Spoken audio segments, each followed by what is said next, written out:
The extreme goodness of God. Today I make myself available for God to show his goodness to others through me. Today I am increasing in influence. Today I will see the goodness of God in my life. Today something good is going to happen to me. So I expect miracles. Praise God. We're going to do something different on Faith in the Morning on Thursdays and Fridays for the next few weeks. I want to walk you through this parable and this special teaching I did several years ago. I actually remember somewhere about 13 years ago, maybe a little bit longer. I was getting ready in the morning. All of a sudden, I had this idea. This parable, this story flashed through my mind. And what I did, I started typing it down, writing it out, and I actually sent it to some friends of mine, some cousins, and said, hey, this is the idea just popped into my head. I don't even know what to do with it. And they were so encouraged by it. They said it was great. And they said, well, when it's time, you know what to do with it. So flash forward a few years, I turned it into a book, and I released this book almost 7 years ago. And I want to read it to you right now. And one of the reasons why I want to read it to you now on Faith in the Morning, I know it's a little bit different than what we do on Faith in the Morning, but one of the reasons I want to read it to you and go through this parable with you and the teaching afterwards is because it's a book called The Librarian.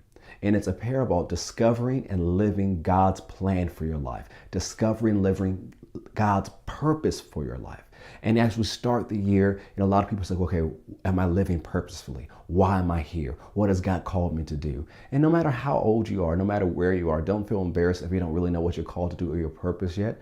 It's nothing to feel embarrassed about, but it is something to focus on so that you can live purposely. So however you're watching, some of you are driving right now, some of you are working out, some of you are drinking your coffee, listen to this parable, and then I'll get into the teaching right afterwards. Now a certain man was walking through a great city and came upon a great library. This man was very familiar with the city, but had never before seen this library. It was colossal. In his mind, he thought there was no way that he could have missed this giant edifice before. He approached the marble steps and paused as he observed the carefully crafted columns that supported the roof of the entrance. Over the entrance hung a triangular display of statues of philosophers of time past. They all had books in their hand and were in positions of teaching and imparting knowledge. Below all the statues was this phrase written in large capital letters: the beginning of knowledge. As the man gave more attention to the statues, he noticed something that he had not noticed before. It seemed as if all the statues were looking at him. As he proceeded up the steps of the beginning of knowledge, he came to enormous, ornate marble doors. These doors had many languages inscribed on it, the most careful and artistic script. The man looked for the language he knew, and the phrase read, "Through these doors lies wisdom." The man pushed open the door and stood in a magnificent foyer. In the middle of the foyer was a large globe upheld by a semicircular counter. The counter had 8 sections, and each section was a smaller globe. Each smaller globe displayed the knowledge of man concerning the world up to a certain century. The walls of the foyer were filled with bookcases, which were illuminated by an overhanging golden chandelier. Above the chandelier was a domed ceiling painted with the marvelous striking blue of the sky and realistic large white clouds. The more that man observed the ceiling, he noticed that the clouds were moving. While watching the clouds, the breeze that caused them to move blew through the man's hair. "May I help you?" a voice said. That clearly startled the man. "Oh, I didn't mean to startle you.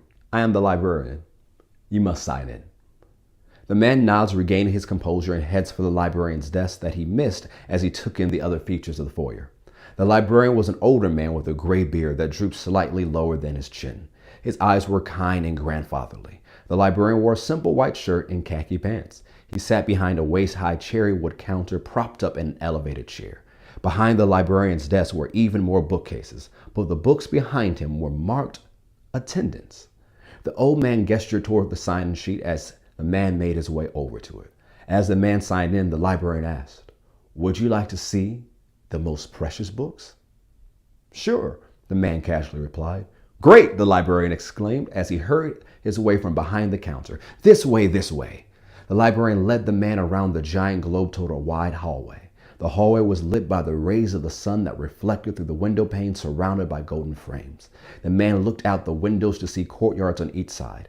Each courtyard was filled with well-manicured grass, slate sidewalks, carefully crafted topiaries, marble statues, and beds of yellow roses. As they exited the hallway, they entered into a great hall. The hall was filled with the smell of old books and was well lit by golden hanging chandeliers, mounted decorated lamps, and windows which let in the sun's natural rays. The hall was divided into 4 sections. Each section was filled with bookcases organized into precise rows by topic, date, language, and country of origin. In the middle of the hall was a sculpture of an older man dramatically reading a scroll to marble children's statues at his feet. The statues were surrounded by a small stone protective fence that was bordered by reading benches. From the hall were 3 other hallways, one to the north, one to the west, and one to the east. The man's eyes gravitated upward. There were 3 more floors above him, filled with bookcases, which were lined with more and more books. The man stood in amazement. "I've never seen so many books in my life." "Come, my friend, there's much more to see," the librarian responded.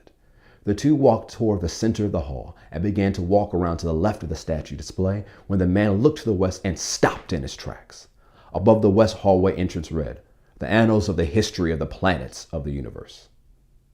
Mesmerized by the potential knowledge that laid down the hall, the man began to walk toward it. A firm hand on his shoulder and the kind voice of the librarian prevented him.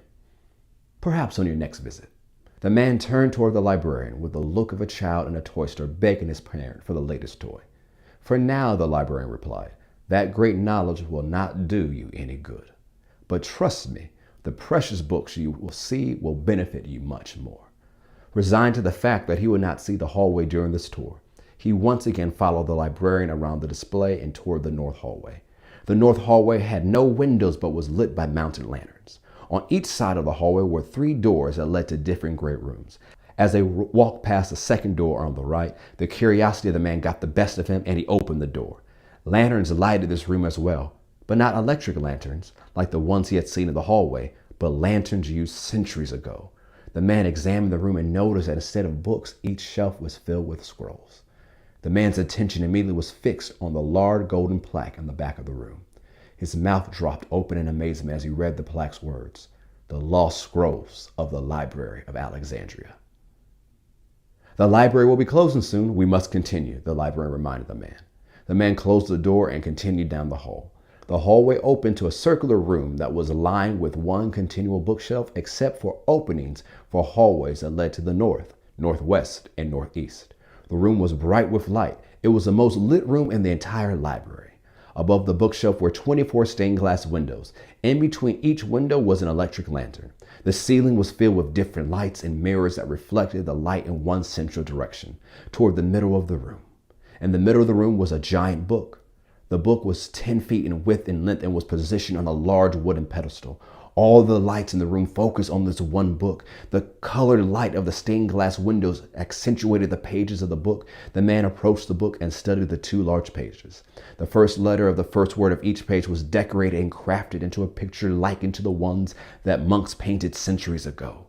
As the man read the words of the page, he realized what the book was. "It's a Bible." "Is this the precious book you were referring to?" the man asked the librarian. "Oh, it is very precious. But it's not the book I was referring to. Follow me." Only one hallway left. The 2 walked down the north hallway.